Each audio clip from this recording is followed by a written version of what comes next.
Good morning students, मेरा नाम है आकाश विश्वकर्मा। सत्येंद्र आईएएस एकेडमी में आपका स्वागत है। आज की क्लास में हम लोग डाइस के पार्ट 2 को डिस्कस करने वाले हैं। हमने लास्ट क्लास में डाइस पार्ट 1 को डिस्कस किया था, जिसमें हम लोगों ने क्लोज डाइस से रिलेटेड क्वेश्चंस को सॉल्व किया था और उन क्वेश्चंस को हमने डिटेल में सॉल्व किया था। आपको वीडियो पसंद आया होगा। आज की क्लास में हम लोग डिस्कस करेंगे डाइस नंबर क्लास 2 में, और क्लास नंबर 2 में हम लोग ओपन डाइस से रिलेटेड सवाल सॉल्व करेंगे। ओपन डाइस से रिलेटेड सवाल हम लोग सॉल्व करेंगे इस क्लास में। इसमें क्वेश्चन किस तरह से दिया होता है, हम जानते हैं कि डाइस होता है एक ऐसा शेप जिसमें होती हैं 6 सरफेस। हमको पहले वाले टाइप में सारी की सारी 6 सरफेस मतलब जोड़ करके दी गई थी, क्लोज डाइस बोलते हैं उसे अपन। इस तरह से दिया गया था सारा क्वेश्चन। इस वाले सवाल में क्या होगा, ये सारी की सारी 6 सरफेस हमको ओपन करके दे देंगे और हमसे बोलेंगे कि इनको बंद करके आप बताइए किस सरफेस के पीछे कौन सी सरफेस होगी। इस तरह से हर एक सरफेस पर कुछ ना कुछ नंबर लिखे होंगे और बोल देंगे कि इस सरफेस को आप बंद करके एक क्यूब बनाइए, यानी एक डाइस बनाइए, और उसके बाद किस सरफेस के पीछे कौन सी सरफेस होगी ये हमको पूछा जाएगा। ये क्वेश्चन कहलाते हैं ओपन डाइस से रिलेटेड सवाल। इनको हम सॉल्व करना शुरू करते हैं, जिनको सॉल्व करना काफ़ी आसान होता है। हम लोग क्लास को क्वेश्चन के माध्यम से समझना शुरू करते हैं।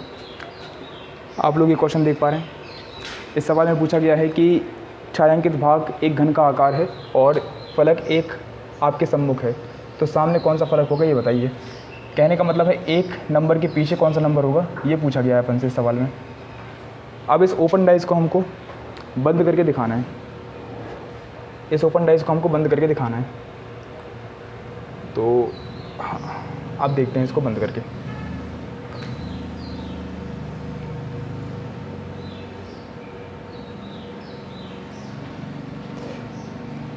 ऐसे में क्या होता है, जब हम इस ओपन डाइस को बंद करेंगे, तो जो अल्टरनेट सरफेस होती हैं वो एक दूसरे के विपरीत मानी जाती हैं। अल्टरनेट सरफेस क्या होती हैं? अल्टरनेट सरफेस का मतलब होता है एक सरफेस छोड़ के एक सरफेस। जैसे फॉर एग्जांपल एक के विपरीत एक छोड़ के दूसरी सरफेस 4 होगा।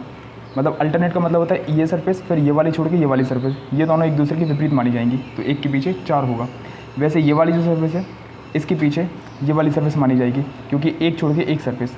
अल्टरनेट का मतलब होता है एक छोड़ के एक सरफेस, तो इस सरफेस के पीछे 5 होगा। और ये जो 2 नंबर की सरफेस है इसके पीछे 3 नंबर की सरफेस मानी जाएगी।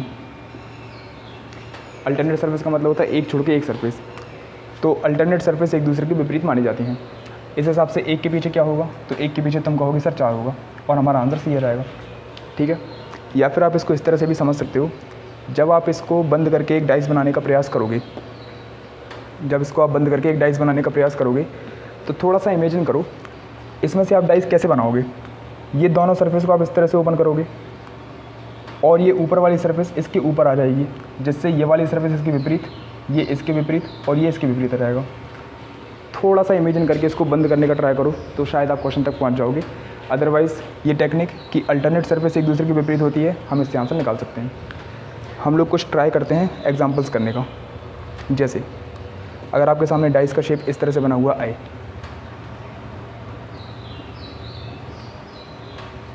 वन 2 3 4, इसमें इन्होंने कुछ नंबर्स लिख के दे दिए और हमने पूछा कि 3 नंबर के पीछे कौन सा नंबर होगा ये बताइए। जब हम इस डाइस को बंद करेंगे तो अल्टरनेट सरफेस एक दूसरे के विपरीत होगी। इसमें किस तरह से अल्टरनेट सब विपरीत होंगी, तो ये 2 नंबर की सरफेस के पीछे 4 नंबर होगा। अल्टरनेट का मतलब होता है एक छोड़ के एक सरफेस, यानी कि 2 के पीछे 4 होगा। फिर 3 के पीछे 5 होगा, एक छोड़ के एक सरफेस 3 के पीछे 5 हो जाएगा, और बाकी बची सरफेस एक दूसरे के विपरीत मानी जाएंगी, तो 1 के पीछे 6 होगा। इस तरह से हमने 3 के पीछे पूछा है, तो 3 के पीछे 5 नंबर वाली सरफेस होगी और ये हमारा आंसर होगा। आप आंसर तक पहुँचे। एक और क्वेश्चन ट्राई करते हैं। जैसे इन्होंने क्वेश्चन दिया अगला वाला,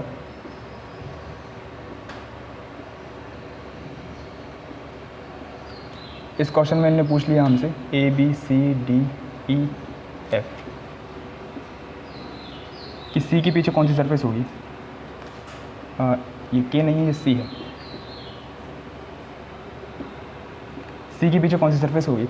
अगर हमको सी के पीछे वाली सरफेस बतानी है, तो हमको अल्टरनेट सरफेस एक दूसरे के विपरीत होती है वही, तो ए के पीछे होगा सी, एक छोड़ के एक सरफेस, डी के पीछे होगा एफ, एक छोड़ के एक सरफेस, और बी के पीछे होगा ई। तो ए के पीछे सी होगा, डी के पीछे एफ होगा, और बी के पीछे जो सरफेस बची वो सरफेस एक दूसरे के विपरीत होगी। इन्होंने सी के पीछे पूछा है तो सी के पीछे ए होता है, इसलिए हमारा इसका आंसर ए आ जाएगा। तो दोनों सवालों के आंसर आप निकालने की स्थिति में हैं। तो अब हम लोग आगे आते हैं, इस क्वेश्चन पर ध्यान लगाते हैं। तो स्टूडेंट्स, इस क्वेश्चन में पूछा गया है कि 3 बिंदु वाले फलक के विपरीत कितने बिंदु वाला फलक होगा। 3 बिंदु वाले फलक के विपरीत कितने बिंदु वाला फलक होगा। हम लोग इसके अल्टरनेट सरफेस को एक दूसरे के विपरीत मानते हैं। तो ये देखो 6 के पीछे क्या होगा, 3 होगा, क्योंकि एक सरफेस छोड़ के एक सरफेस विपरीत होती है। 4 के पीछे 5 होगा, क्योंकि एक सरफेस छोड़ के एक सरफेस विपरीत होती है। और जो बचा उसके पीछे 2 होगा, यानी 1 के पीछे 2 होगा। इन्होंने पूछा था 3 के पीछे क्या होगा, तो 6 बिंदु वाली सरफेस होगी। इसका आंसर डी आएगा। ये सुनो, आगे आते हैं। जो क्वेश्चंस हम लोग कर रहे हैं उनको ध्यान से देखो, इसके बाद आप सारे क्वेश्चन सॉल्व करने की स्थिति में आ जाएंगे।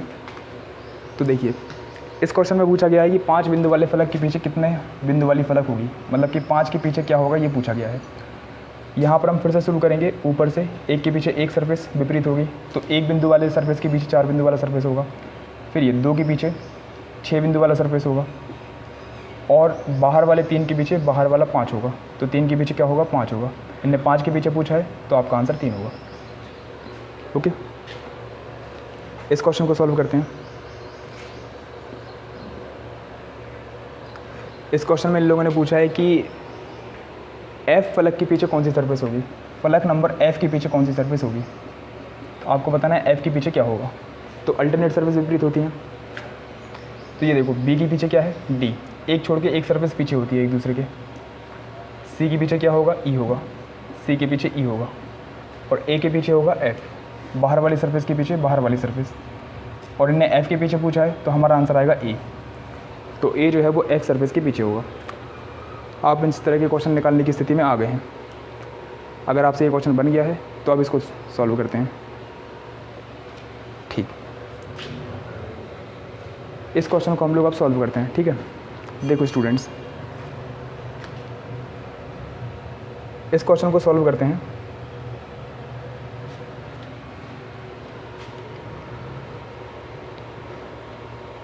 उसके पहले मेरे एक क्वेश्चन का जवाब दो। एक क्वेश्चन है आपके लिए। क्वेश्चन ये है,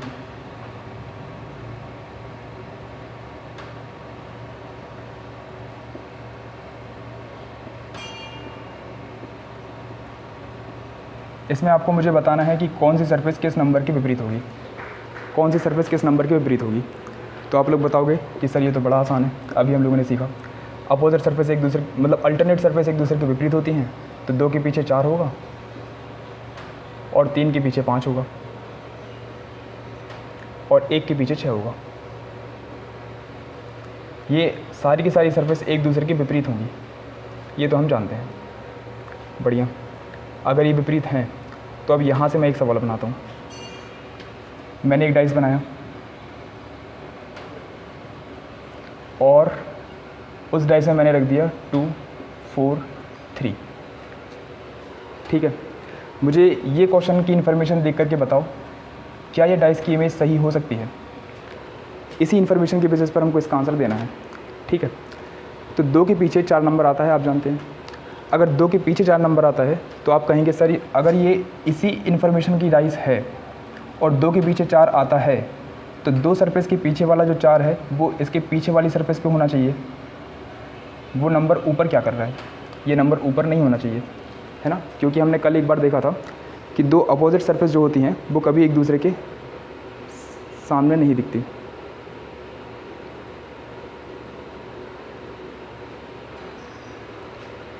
सो स्टूडेंट, हमने कल की क्लास में देखा था कि 2 अपोजिट सरफेस कभी एक साथ दिखाई नहीं दे सकती। अगर 2 अपोजिट सरफेस कभी एक साथ दिखाई नहीं दे सकती तो 2 और 4 अगर अपोजिट हैं तो वो एक साथ दिखने नहीं चाहिए, क्योंकि 2 के पीछे वाली जो सरफेस है वो इस सरफेस के एग्जैक्ट पीछे होगी, ऊपर नहीं हो सकती। अगर हमने ऊपर बना दिया तो ये डाइस गलत बनाया हमने इस इन्फॉर्मेशन के बेसिस पर। ओके, अगर आप ये बात समझने में सक्षम हुए तो कल हम लोगों ने एक रूल पढ़ा था कि जो 2 अपोजिट सरफेस हैं वो कभी एक साथ दिखाई नहीं दे सकती। ठीक है, 2 opposite surface can never be seen together.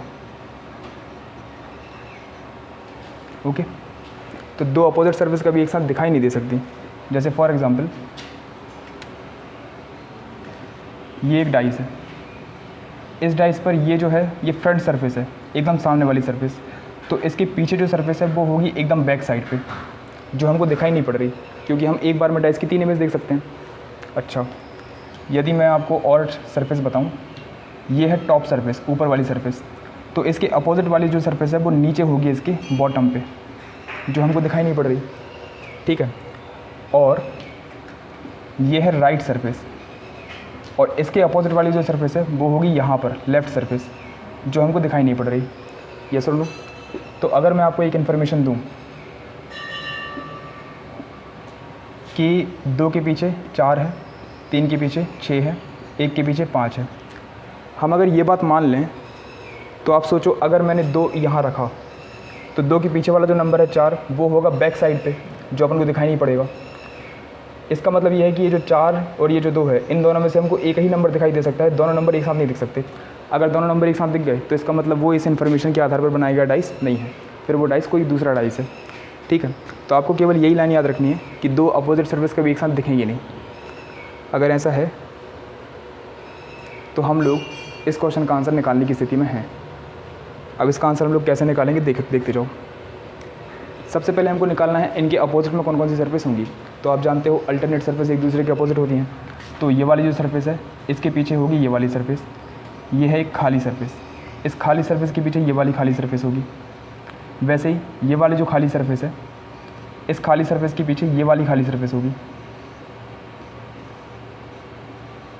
ठीक है। अब हमारे पास बची एकदम बीच वाली सरफेस जिस पर बना हुआ है क्रॉस। इस क्रॉस के पीछे कौन सी सरफेस होगी? तो इस क्रॉस के पीछे वो सरफेस होगी जो बाहर के इन 4 टुकड़ों को मिला करके बनाई गई सरफेस होगी, है ना।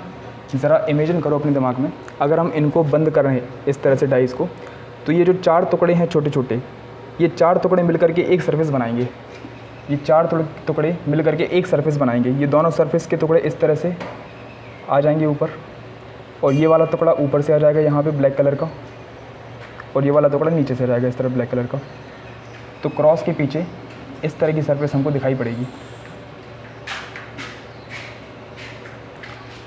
ये सुनो, अगर हमको ये वाली सरफेस दिखाई पड़ेगी तो मैं थोड़ा सा इसको अलग से बना लूँ, ठीक। देखो, तो थोड़ी देर पहले मैंने बताया था कि 2 अपोजिट सरफेस कभी एक साथ दिख नहीं सकती। अगर 2 अपोजिट सरफेस एक साथ कभी दिख नहीं सकती तो क्रॉस के विपरीत में ये वाली सरफेस होगी। अगर ये दोनों सरफेस एक दूसरे के विपरीत हैं तो ये दोनों सरफेस एक साथ दिखनी नहीं चाहिए। यहाँ पर भी एक साथ दिख रही हैं, ये नहीं दिखनी चाहिए। यहाँ भी एक साथ दिख रही हैं, ये भी नहीं दिखनी चाहिए। हाँ, इस वाले शेप में लेकिन दोनों में से एक दिखाई पड़ रही है, दूसरी दिखाई नहीं पड़ रही, तो ये वाला क्वेश्चन अपना करेक्ट होगा, ठीक है। क्योंकि किसी भी डाइस में हम एक बार में 3 सरफेस देख सकते हैं और 2 अपोजिट सरफेस कभी एक साथ नहीं देख सकते। उसी रूल के बेसिस पर ये 3 ऑप्शन एलिमिनेट हो गए और थर्ड वाला हमारा आंसर करेक्ट आ गया। अगर आपने ये बात समझी तो अगले वाले में हम यही दिमाग लगाते हैं। देखिए भाई, सेम सवाल है। सबसे पहले हमको निकालना है किस सरफेस के पीछे कौन सी सरफेस होगी। तो ये निकालना आप कहेंगे सर बड़ा आसान है। अल्टरनेट सरफेस एक दूसरे के विपरीत होती हैं। जैसे F जो है इसके पीछे होगी B, एक छोड़ के एक सरफेस, अल्टरनेट सरफेस एक दूसरे के विपरीत होगी।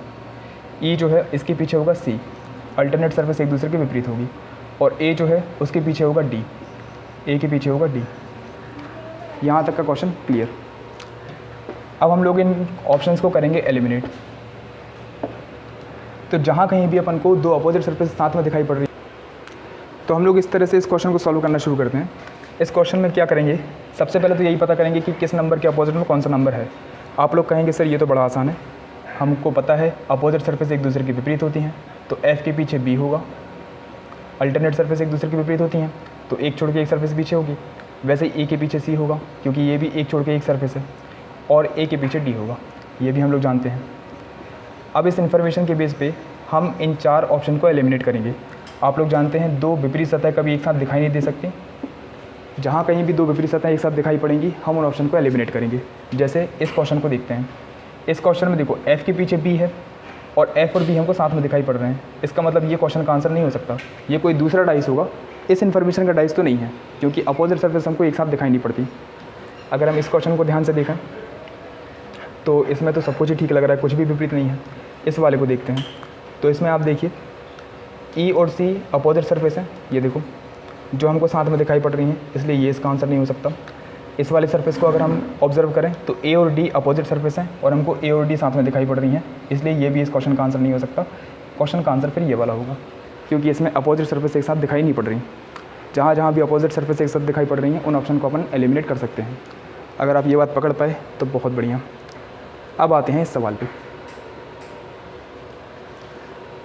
तो अगर हम किसी क्वेश्चन का आंसर निकालने की स्थिति में नहीं है तो हम लोग उसको अपोजिट सरफेस वाले कॉन्सेप्ट से हम लोग एलिमिनेट कर सकते हैं। ओके, शुरू। इस वाले क्वेश्चन में अगर हम देखें तो इस सरफेस के पीछे ये ब्लैंक सरफेस होगी, अल्टरनेट सरफेस एक दूसरे के विपरीत होती है, तो इस के पीछे ये ब्लैंक सरफेस होगी, ठीक है। फिर इस सर्कल के पीछे ये वाली ब्लैंक सरफेस होगी, क्योंकि अल्टरनेट सरफेस एक दूसरे के विपरीत होती है। और इस सरफेस के पीछे ये वाला गोला होगा, क्योंकि अल्टरनेट सरफेस एक दूसरे के विपरीत होती है। तो इसके पीछे होगा ये सर्कल जो पूरा भरा हुआ है। अब हम इस इंफॉर्मेशन के बेस पर ऑप्शन को एलिमिनेट करते हैं। अब ऑप्शन को एलिमिनेट करना शुरू करते हैं। देखो भाई, यहाँ पे इन दो अपोजिट सरफेस में से एक दिखाई पड़ रही है, इन दो अपोजिट सरफेस में से एक दिखाई पड़ रही है, और इन दो अपोजिट सरफेस में से एक दिखाई पड़ रही है। तो ये वाला ऑप्शन अपना हो सकता है। दो अपोजिट सरफेस एक साथ नहीं दिख सकती, लेकिन दोनों में से एक तो दिख सकती है। इस वाले को अगर ऑब्जर्व किया जाए तो इन दो अपोजिट में से एक दिखाई पड़ रही है, ये हो सकता है। इन दो में से एक भी दिखाई नहीं पड़ रही। अच्छा, ये देखो, ये दोनों ही अपोजिट सरफेस हैं एक दूसरे के, और ये दोनों ही अपोजिट सरफेस एक साथ दिखाई पड़ रही हैं, इसलिए ये इसका आंसर नहीं हो सकता। ठीक है, इस वाले को चेक करते हैं। तो इन दो में से एक दिखाई पड़ रही है, इन दो में से एक दिखाई पड़ रही है, और इन दो में से भी एक दिखाई पड़ रही है, ये भी इसका आंसर हो सकता है। ये वाला देखते हैं। तो ये देखो, ये दोनों अपोजिट सरफेस हैं और ये साथ में दिखाई पड़ रही हैं, इसलिए ये भी आंसर नहीं हो सकता। लेकिन इस कॉन्सेप्ट के बेस पर तो केवल दो ही ऑप्शन एलिमिनेट हुए, दो ऑप्शन पर रह गए। तो अब इन दो ऑप्शन को हम किस तरह से सॉल्व कर सकते हैं, अब ये देखते हैं। तो देखो स्टूडेंट्स, इन ऑप्शन को निकालने का एक तरीका तो यही था कि हम लोग अपोजिट सरफेस से इसको एलिमिनेट करें। अगर अपोजिट से भी एलिमिनेट नहीं हो रहा है तो फिर हम दूसरा तरीका क्या लगा सकते हैं यहाँ पे।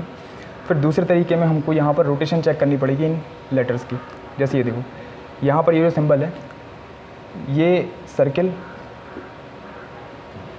ये स्क्वायर, सर्किल और ये वाला शेप। स्क्वायर से लेकर के इस शेप की रोटेशन है ये वाली। अच्छा, ये रोटेशन का मतलब क्या होता है? ये रोटेशन है घड़ी की सुई की दिशा, क्लॉकवाइज डायरेक्शन है ये। घड़ी की सुई की दिशा क्लॉकवाइज डायरेक्शन है ये, और यहाँ से लेके इनकी डायरेक्शन जो है वो क्लॉकवाइज है। अब इन सब ऑप्शन में जो ऑप्शन अपने बचे हैं उनमें जिसमें भी ये डायरेक्शन हमको क्लॉकवाइज मिलेगी वो अपना आंसर करेक्ट होगा, और जहाँ क्लॉकवाइज नहीं मिलेगी वो इनकरेक्ट होगा। तो अगर स्क्वायर से लेकर के इस शेप तक की डायरेक्शन इस तरह से है क्लॉकवाइज, तो स्क्वायर से लेके इस शेप तक की डायरेक्शन यहाँ भी क्लॉकवाइज ही होनी चाहिए, जो यहाँ पर भी क्लॉकवाइज है। तो हमारा ये आंसर सही है। अगर हम इसमें चेक करें तो स्क्वायर के बाद सर्किल, सर्किल के बाद ये, तो इसकी जो दिशा है ये उल्टी है, एंटी क्लॉकवाइज है, ये अपना आंसर गलत आएगा। तो जिसमें हमारी डायरेक्शन सेम होगी वो हमारा आंसर करेक्ट होगा। आप इसको पकड़ पाए। अगले वाले पर आते हैं, इसको सॉल्व करते हैं। देखिए स्टूडेंट, ये क्वेश्चन अगर हम सॉल्व करें तो अब इसको सॉल्व करते हैं। इसमें भी हमको वही पहले तो अपोजिट पता करना पड़ेगा। तो इसके अपोजिट में ये ब्लैंक सरफेस आएगी, प्लस के अपोजिट में ये ब्लैंक सरफेस आएगी, और इसके अपोजिट में ये वाली सरफेस आएगी।